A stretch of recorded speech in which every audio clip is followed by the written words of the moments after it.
I am so glad you are here. I'm Liz from Magus Books and Herbs, and it is Magical Tuesday in my world. So let's talk about a spell from inspired by The Witch's Home. This is by Patty Whittington, and the subtitle is Practical Magic for Every Room. And I flipped through it, I found a spell that first made me giggle. And then when I thought about some of the add-ons she had, made more and more sense to me. Here's why it made me giggle. This is Mirror Beauty Magic, is what she's called it. And it is at its most basic, it is standing in front of a mirror and saying nice things about yourself to yourself, which smacks a little bit of the Smalley character of Al Franken's on SNL. So if you were ever a fan of Saturday Night Live and have seen those old episodes, it is a little bit I'm good enough, I'm smart enough, and doggone it, people like me. But here's where I think it takes a little twist, and I think it gets better. She adds on layers that you can add to reinforce the magic you're doing.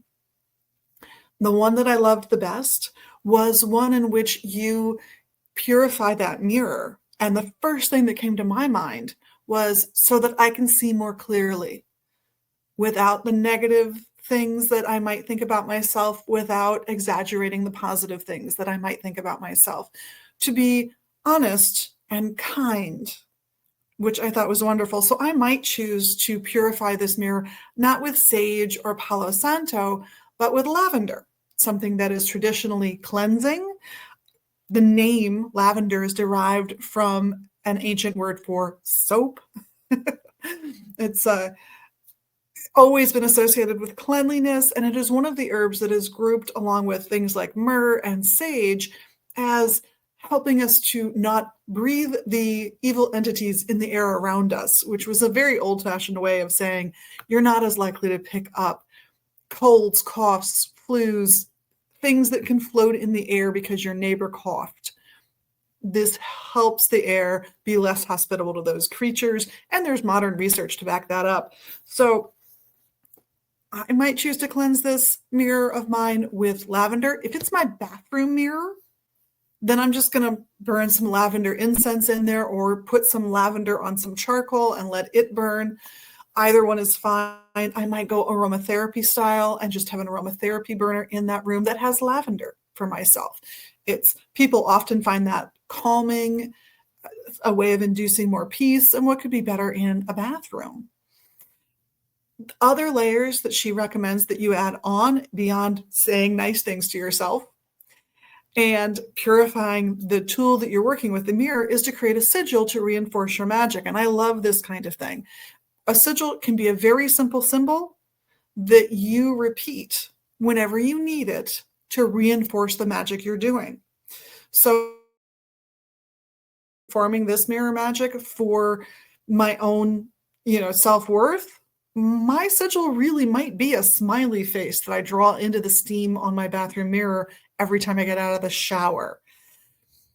And you know what? I can draw a smiley face anywhere I want if I feel like I need it later. So if I'm not in front of my mirror, but someone's being mean or nasty to me, and I need the wherewithal to still feel worthwhile and valuable, nobody has to notice that I've just drawn a smiley face on my own skin to reinforce my own self-worth.